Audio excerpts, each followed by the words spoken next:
Police के द्वारा उस आदमी को खत्म किया गया है जो आदमी उनकी पोल पट्टियों को लोगों के सामने रखता था। अपराधी भी था तो भी पुलिस को उसको सजा देने का कोई राइट नहीं बनता। क्या पुलिस सजा देगी इस देश में? न्यायालय क्या करेंगे फिर? नमस्कार, स्वागत है आप सभी का हिंदुस्तान 24 पर और मैं आप सबके साथ विपिन चौधरी। बिहार में एक नौजवान भरत तिवारी के एनकाउंटर का मामला इस समय पूरे देश में सुर्खियों में है और लोग इस पर तरह तरह की चर्चाएं कर रहे हैं। कुछ लोगों का मानना यह है कि यह एनकाउंटर नहीं है बल्कि एक हत्या है।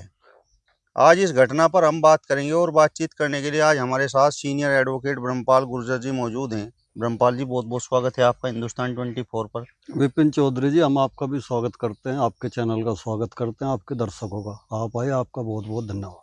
जिस तरीके से बिहार में भरत तिवारी का एनकाउंटर हुआ, तो इस एनकाउंटर को लेकर आप क्या कहेंगे? देखो, एनकाउंटर क्या है, पहले तो हमें इसके बारे में जानना चाहिए। एनकाउंटर एक ऐसी परिस्थिति है जहां पुलिसकर्मी ऐसी सिचुएशन में खड़े हों कि वो अपनी जान सामने वालों को मारे बिना ना बचा सकते हों, तो ये एनकाउंटर होता है।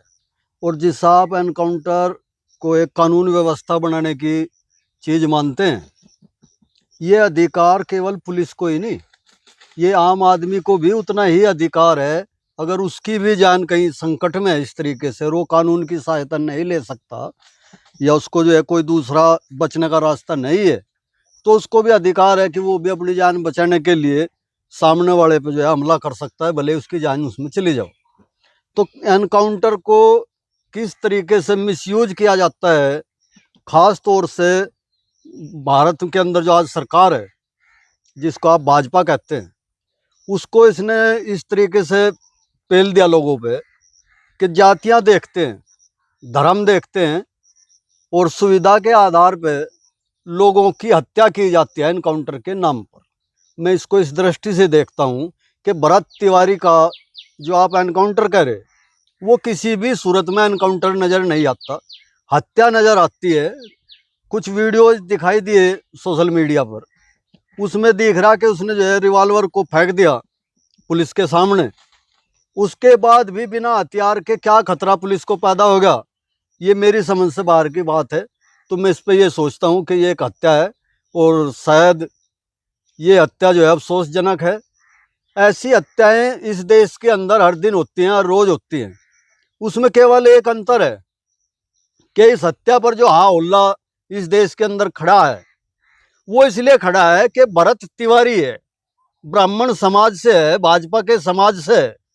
तो उनको ऐसा लग रहा कि जो हमारे पहरेदार हैं वो पहरेदार ही हमारी हत्या कर रहे हैं, तो इसलिए ये दर्द बड़ा होगा। इससे पहले आप देखेंगे रोज कहीं ना कोई एनकाउंटर के नाम पर हत्या की जाती है। वो दलित समाज की होती है, वो पिछड़े समाज की होती है, इसमें जो है आपका मुस्लिम समाज है। तो उन लोगों की हत्या पे इस देश के अंदर किसी के कान पे कोई जूं नहीं रेंगती, बल्कि लोग जो है उसका जश्न मनाते हैं, उत्साह मनाते हैं और ये दिखाने का प्रयास करते हैं कि एनकाउंटर के द्वारा हमने जो है कानून व्यवस्था को ठीक कर दिया। तो मुझे जितना दुख है मेरे अंदर भरत तिवारी की हत्या होने का, मैं एनकाउंटर नहीं कहूँगा इसको क्योंकि एनकाउंटर है ही नहीं, उतना ही दुख मुझे उन लोगों के प्रति भी है जो लोग इस देश के अंदर दोयम दर्जे के नागरिक साबित कर दिए गए इस सरकार के द्वारा। तो इन लोगों को, जिन लोगों ने आज ये मुहिम छेड़ रखी है कि भरत तिवारी को जो है शहीद का दर्जा दिया जाए, उसके प्रति जो है सम्मान व्यक्त किया जाए, तो मैं पूछना चाहता हूं उन लोगों से और ख़ास तौर से उसके माता पिता से जिसके बच्चे की हत्या की गई है, कि जो दूसरे असद जैसे लोगों का, और ना जाने कितने नाम है, मैं अगर नाम गिनाऊंगा तो बहुत समय लग जाएगा, उन दूसरे समाज के बच्चों की हत्या के प्रति उनके मन में जो आज क्या भाव पैदा हुए, क्या वे समझते हैं उनकी हत्या जायज थी और हमारे बच्चे की हत्या नाजायज है? मैं इस पर ऐसा सोचता हूँ। मतलब ब्राह्मण समाज के लोग अगर पिछड़े समाज का कोई एनकाउंटर हो जाए या फिर दलित समाज का कोई एनकाउंटर हो जाए या फिर मुस्लिम समाज का कोई एनकाउंटर हो जाए तो उस समय लोग बड़े खुश होते हैं, और आज अगर भरत तिवारी का एनकाउंटर हो गया तो फिर ये लोग जो है खूब हल्ला कर रहे हैं। भाजपा इस देश के अंदर शासन कर रही है, खास तौर पे बिहार के अंदर, जहां अभी अभी भाजपा को सत्ता चलाने का अवसर मिला क्या है, उसने छीना है, लिया है एक षड्यंत्र के तहत। तो भाजपा सरकार अपने आप को स्वर्ण वर्ग की, खास तौर पर स्वर्ण में भी जो है ब्राह्मण वर्ग की मां मानते हैं लोग उसे। तो उन लोगों को दुख इस चीज का जाहिर करना चाहिए कि उन्हें भाजपा को इसलिए सत्ता में बैठा था कि दलित का, पिछड़े का, मुस्लिम का, इनका इलाज करवाना। जब इलाज उनका शुरू होएगा तो उन्हें इस चीज का दर्द बनेगा। हालांकि मुझे दुख है भरत तिवारी की हत्या का, ऐसा नहीं है, मैं उनकी तरह जो है इतना नरसंस और बेदर्द और भावना रहित नहीं हो सकता कि मैं भरत तिवारी की हत्या पर जो है कोई खुशी मनाऊं। लेकिन समाज को, देश के लोगों को हम कैसे रोक सकते हैं कि वो अपनी खुशी जाहिर ना करें? क्योंकि जब आप मेरी मौत पर, मेरे परिवार के बच्चे की मौत पर जश्न मनाएंगे तो जाहिर सी बात है आपके अंदर, चाहे आप जबान से उसके बारे में हमदर्दी के शब्द बोल दें, लेकिन कहीं ना कहीं आपके दिल में जो पीड़ा है, जो दर्द है, उसको आप हटा नहीं सकते, वो व्यक्त होगा ही। भरत तिवारी तो भाजपा का पक्का समर्थक था। भाजपा का भी समर्थक था और एनकाउंटर का भी समर्थक था। एनकाउंटर के समर्थक तो सभी हैं, फर्जी एनकाउंटर का, हत्या का समर्थक था। उसने जो है योगी मॉडल की तारीफ की। उसने बहुत सारे इस तरीके के मामले उसके सामने आए हैं कि वो फर्जी एनकाउंटर का समर्थक था। वो मानता था कि एनकाउंटर करना जो है बहुत अच्छी बात है, इससे कानून व्यवस्था बनेगी, गुंडागर्दी इससे जो है खत्म हो जाएगी। लेकिन मुझे नहीं लगता कि उसको पता होगा कि कल इस एनकाउंटर की, जो फर्जी एनकाउंटर की प्रक्रिया चल रही है, कि वो इसकी भेंट चढ़ेंगे। भरत तिवारी 3 दिन से पिस्टल हाथ में लिए घूम रहा था जी, तो ये सही था? देखो, पिस्टल हाथ में लेके घूमना मैं नहीं मानता कि कोई बहुत बड़ा अपराध है। इस देश के अंदर अगर ये कानून है कि आप अपनी आत्मरक्षा कर सकते हैं, तो आप निहत्थे हो गए तो अपनी आत्मरक्षा नहीं कर सकते। हाँ, कोई हथियार लेकर के आप गैर कानूनी काम करते हैं, गैर कानूनी आपकी एक्टिविटी है और हथियार रखने का आपके पास लाइसेंस नहीं है, तो आप जो है गलत करते हैं। आपका हथियार रखना मैं मानता हूं कि गलत है। अगर आप अपनी सुरक्षा की दृष्टि से, अपनी सेफ्टी के लिए कोई हथियार रखते हैं वैध तरीके से, तो वो कोई गलत चीज नहीं है। नहीं, पुलिस को फिर भरत तिवारी को घेरना क्यों पड़ा? आपने देखा होगा जब एनकाउंटर हुआ तो कितना पुलिस फोर्स वहां पर मौजूद था। उसको घेरने की वजह जो है आत्मरक्षा नहीं थी। उसको घेरने की वजह ये थी कि वो आदमी सरकार की, प्रशासन की, शासन की गलत नीतियों को, उनके गलत कामों को, उनके द्वारा भ्रष्टाचार के मामलों को, जो वो लोग विकास के नाम पर जो है लोगों को झूठा लॉलीपॉप देते हैं, उन चीजों को उजागर करता था। इसलिए उनको खतरा पैदा हुआ उससे। हो सकता है कल हम और आप भी जो है इनकी चपेट में आ जाए, क्योंकि आप लोग भी हमेशा इस तरीके के मुद्दों को, ऐसी चीजों को चलाते हैं, बनाते हैं, दिखाते हैं जिससे लोगों का हित होता हो, उनके अधिकारों की रक्षा होती हो। तो ये लोग नहीं चाहते कि कोई आदमी इस देश के अंदर अधिकारों की, कानून की बात करे। ये उसको जो है अपनी चपेट में लेकर जो है उसका सवाह कर देते हैं। यही जो है भरत तिवारी के साथ किया है। अगर भरत तिवारी की जगह कोई अफजल होता, असद होता या कोई और मुस्लिम होता तो क्या इस देश में इस तरीके से हो हल्ला मचता? देखो, जहां तक आपने बात की है मुस्लिम समाज की, अभी हाल ही में इनकाउंटर हुआ था, असद नाम था शायद उसका।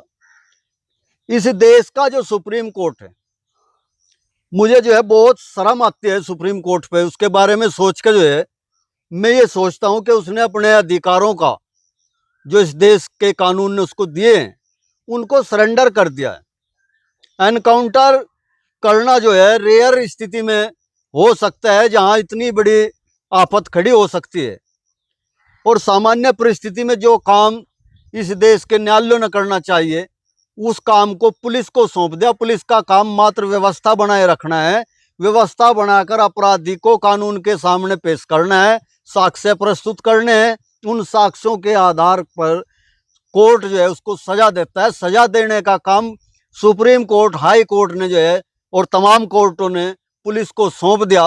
पुलिस सरकार के द्वारा जो प्रायोजित उनका कार्यक्रम है उसको आगे बढ़ाने के लिए गलत तरीके से लोगों को टॉर्चर करती है, उनकी हत्या करती है। इस देश के अंदर खाली मुस्लिम ही नहीं, इस देश का जाट हो, गुर्जर हो, यादव हो, अहीर हो, इस देश का दलित हो, उनकी हत्या अगर होती है तो इस देश का तमाम तंत्र, मुझे ये कहने में कोई गुरेज नहीं है कि शायद इस देश की कोर्टें भी, इस देश का पुलिस प्रशासन और सत्ता वो खुशी मनाती है और ऐसा माहौल पैदा करती है जिससे कि उनकी हत्या आसानी से की जा सके और अपने रास्ते से जो उनको पीछे हटा दिया जाता है। इसके पीछे ये कारण है। जिस तरीके से भरत तिवारी ने अपनी पिस्टल को फेंक दिया जी एक तरह से वो सरेंडर करने की स्थिति में था जी। और उसके बाद भी पुलिस ने एनकाउंटर कर दिया, तो इसको लेकर कानून क्या कहता है? देखो, कानून तो ये कहता है, मैंने इसके बारे में आपको बताया, कानून में ये व्यवस्था है जहां ऐसी परिस्थितियां पैदा हो गई हों कि बिना सामने वाले के ऊपर हमला किए, उसकी जान लिए बिना आप अपनी जान को नहीं बचा सकते।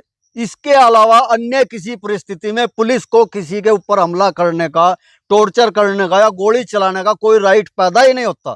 अगर इस तरीके से इसको आधार मान लिया जाए कि फला आदमी बदमाश है और न्यायालय से बाहर ही हम उसको जो है अपराधी साबित करके दंड देने की प्रक्रिया करें, तो फिर उखाड़ दें न्यायालयों को। क्या जरूरत है न्यायालयों की? क्यों आप इतना टैक्स के आधार पर जो है इतनी मोटी मोटी तनख्वाहें देते हैं, उनकी सुरक्षा के नाम पे इतना खर्च करते हैं आप? क्या जरूरत है इसकी?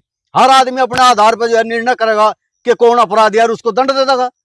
तो कानून में कहाँ व्यवस्था है इसकी? वीडियो आपने भी देखा होगा, क्या भरत तिवारी पुलिस पर फायरिंग करने वाला था? पुलिस को भरत तिवारी से खतरा था, जान का खतरा था। इसकी जांच करे ना, इसकी जांच कौन करेगा? हम आप तो इसकी जांच नहीं कर सकते। हम तो इस पे जितना बोले ये भी ज्यादा है। इसका जांच करना का काम एजेंसियों का है, न्यायालयों का है। नहीं, वीडियो देखकर आपको वीडियो देखकर हमने महसूस किया कि जब किसी आदमी ने हथियार फेंक दिया, तो हथियार फेंकने के बाद भी 20-30 पुलिसकर्मियों को जो हथियार बंद हैं, सारे संसाधनों से लैस हैं, उनको कैसे खतरा पैदा होगा? उन लोगों ने कैसे जो इस पर हमला कर दिया? तो ये तो एक सामान्य सी बात है, इसको तो मूर्ख से मूर्ख आदमी भी समझ सकता है कि ये क्या मामला है। ये सरकार के द्वारा नियोजित तरीके से पुलिस के द्वारा उस आदमी को खत्म किया गया है जो आदमी उनकी पोल पट्टियों को लोगों के सामने रखता था। इसमें कहा ऐसी परिस्थिति थी कि लोग गोली चलाते उस पर? भरत तिवारी क्या कोई क्रिमिनल था? अगर वो क्रिमिनल भी था, अपराधी भी था, तो भी पुलिस को उसको सजा देने का कोई राइट नहीं बनता। क्या पुलिस सजा देगी इस देश में? न्यायालय क्या करेंगे फिर? समाज का हर आदमी अधिकार रखता है सुरक्षा की। अगर आपको ये महसूस होता है आपका पड़ोसी आपका दुश्मन है कि इसको निपटाना है, तो सुरक्षा के नाम पे, हमले के नाम पे आप उसकी जान ले लें। आपको भी राइट है रक्षा करने का, अपनी प्राइवेट प्रतिरक्षा का। तो मुझे ये नजर आता है। वकील साहब, अगर ये एनकाउंटर फर्जी साबित होता है तो इसके लिए सजा का क्या प्रावधान है? क्या पुलिस वालों को भी सजा मिल सकती है? कानून की व्यवस्था ये है कि जो व्यक्ति अपराध करेगा, कानून में उसका दंड तय है। हत्या के लिए सजाए मौत तक का प्रावधान इस देश की कानून व्यवस्था में मौजूद है। और अगर कानून व्यवस्था की यही स्थिति है, लोगों का कानून व्यवस्था से विश्वास हट जाता है, तो फिर इस देश की जनता जो है पत्थर मार कर भी दोषी को दंड देती है। ये सदियों से चली आई व्यवस्था है, क्योंकि जनता जो है देश की सरकारों को भी दंडित करने की अक्षमता रखती है, पावर रखती है और उसका अधिकार भी है। अगर ये फर्जी एनकाउंटर साबित होता है, जो फर्जी एनकाउंटर है ही, तो सोचना ये चाहिए इस देश की अदालतों ने, इस देश की हुकूमत ने, कि क्या वे इंतजार करते हैं इस देश की जनता को उकसाने का? क्या वे इंतजार करते हैं इस देश के अंदर नेपाल और भूटान और श्रीलंका जैसी परिस्थिति पैदा करने का? समय रहते अगर आप लोग नहीं चेतते, तो कल जो लोग खुश थे जाट गुज्जर ब्राह्मण के भाई इनका इनकाउंटर हो रहा, आज वो ब्राह्मण भी चपेट में आ गया, उसका भी एनकाउंटर हो रहा। और सत्ता, जो आदमी खून से रंगे हाथों से सत्ता को हासिल करता है, उसके लिए कोई अपना और कोई पराया नहीं होता। मैं खास तौर पर जो है इस देश के स्वर्ण समाज को और ब्राह्मण समाज को ये निवेदन करना चाहता हूं कि आप लोग अगर न्याय के प्रति खड़े नहीं होंगे, आप इस देश के मुस्लिम के प्रति जो है अपनापन नहीं रखेंगे, इस देश के जाट के, गुजर के, अहीर के, जो भी अन्य जातियां हैं इस देश के अंदर, तो कल बड़ी संख्या में ये सरकारें जो है आपके बच्चों का इसी तरीके से जो है मर्डर करती रहें। जिस तरीके से अब लोग बोल रहे हैं कि भाई भरत तिवारी तो चंद्रशेखर आज़ाद की तरह, भगत सिंह की तरह, तो मतलब आपको भी कुछ ऐसा लगा? हाँ, इस आधार पर अगर शहीद का दर्जा दिया जाता है, ठीक है, मैं इस चीज से नहीं इनकार कर सकता कि भरत तिवारी जो है एक अच्छा सोशल वर्कर था, लोगों के दुख दर्द को कम करने का प्रयास करता था। लेकिन क्या जो व्यक्ति सामान्य आदमी है और उसका गैर कानूनी तरीके से मर्डर किया जाता है, क्या वो सम्मान का हकदार नहीं है? इस तरीके से अगर हम शहीद का दर्जा देने का बीड़ा उठाओगे तो इस देश में जगह कम पड़ जाएगी। इतने एनकाउंटर फर्जी हुए हैं इस देश में कि आप हर जगह जो है शहीदों के स्टैचू लगाने में थक जाएंगे। तो मैं नहीं मानता कि इसमें जो है कहीं शहीद जैसा, हाँ, कानून का उल्लंघन हुआ है, कानून की जो है दुरुपयोग किया गया, पुलिस वालों को इसके लिए पर्याप्त और कठोर दंड मिलना चाहिए। मैं इस चीज़ के लिए जो है कहता हूँ, शहीद वगैरह की बात करना जो है इसमें बेमानी है। चलिए, तो आपका इस वीडियो पर क्या कहना है कमेंट बॉक्स में हमें ज़रूर बताइए। फिलहाल इस वीडियो में बस इतना ही। अगली वीडियो में फिर आपसे मुलाकात होगी। तब तक बने रहिए हिंदुस्तान 24 के साथ। नमस्कार।